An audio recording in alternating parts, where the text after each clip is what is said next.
In today's video, I'm going to teach you how to create a box plot in Matplotlib. A box plot is a compact way to visualize the distribution of your data. The box shows the interquartile range, the line inside marks the median, the whiskers extend to show the spread, and any individual dots are outliers.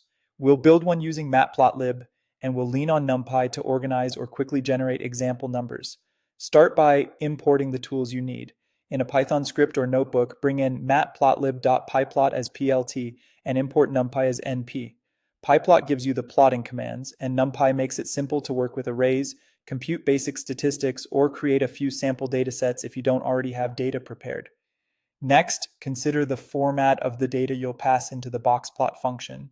It can be a plain Python list, a NumPy array, or if you want to compare several groups side by side, a list of arrays. For example, you might have 3 arrays representing 3 experimental conditions or 3 teams' results. Keeping each group as its own array makes labeling and styling much easier later on, and Matplotlib will align them neatly on the same figure.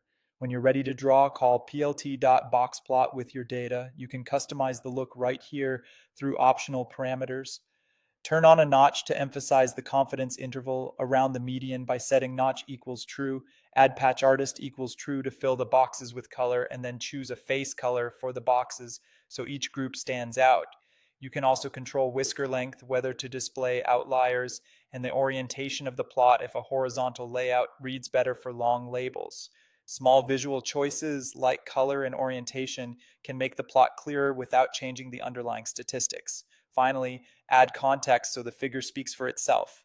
Set a descriptive title, label the y-axis to indicate the measurement scale, and if you plotted multiple groups, provide X-tick labels that match the order of the arrays you passed in. Keep labels concise but specific. Once everything looks right, call plt.show to render the plot window and review the result. That's it.